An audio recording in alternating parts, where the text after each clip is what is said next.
আসসালামু আলাইকুম প্রিয় বন্ধুরা, নমস্কার। কোথায় আছেন কে? মহান সৃষ্টিকর্তার রহমতে সবাই ভালো থাকেন।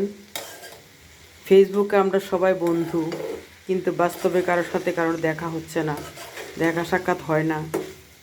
তারপরেও সবাই কলিজার ভাই বোন যারা আছেন।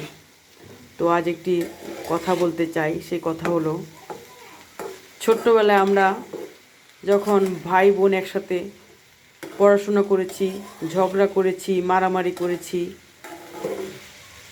সবাই কি সুন্দর আমরা আপন আপন ভাই বোন একসাথে মিলেমিশে থাকছি। ভাই মেরেছে, বোন মেরেছে, তারপরও কান্না করছি, একটু পরে আবার মিলে গেছে। কিন্তু বড় হয়ে দেখলাম যে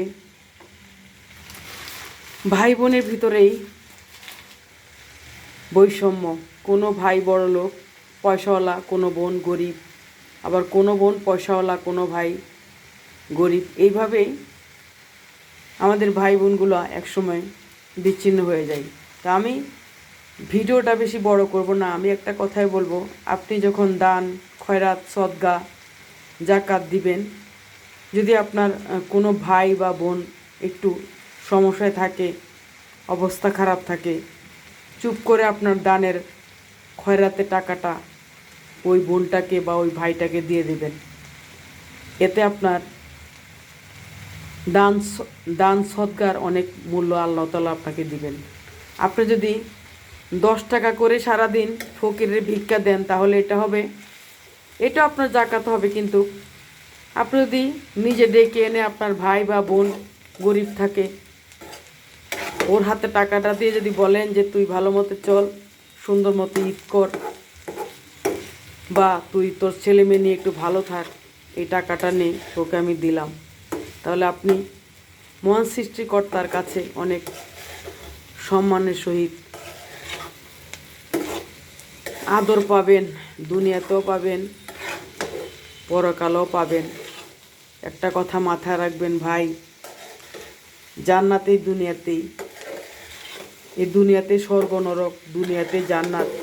মরে গেলে কে কোথায় যাবে, কে কোথায় থাকবে, কে কেমন থাকবে, সেটা কেউ দেখবে না।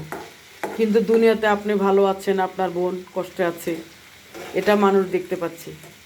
বা আপনি কষ্টে আছেন, আপনার ভাই ভালো আছে। তো এটা দুনিয়াতে করতে হবে আপনাকে, স্বর্গ নরক দুনিয়াতে খুঁজে বের করতে হবে। আপনার জাকাত, দান, খয়রাতের টাকাটা যদি আপনি আপনার গরিব বোনকে বা গরিব ভাইকে দেন, তাহলে একটু ভালো মতো চলতে পারবে।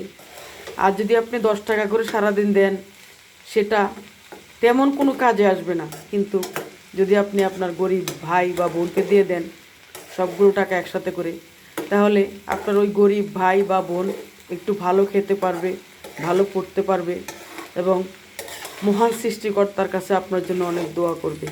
সেই জন্য আপনার দান খয়রাত আত্মীয়র ভিতরে করেন, সবচেয়ে ভালো হবে। মসজিদ, মন্দির, মাদ্রাসায় দান না করে নিজের আত্মীয় স্বজনকে দান করেন। নিজের পরিবারের ভিতরে যে মানুষগুলো কষ্টে আছে, সেই মানুষগুলোর পাশে দাঁড়ান। ধন্যবাদ আপনাদেরকে, ভালো থাকবেন। আসসালামু আলাইকুম, নমস্কার।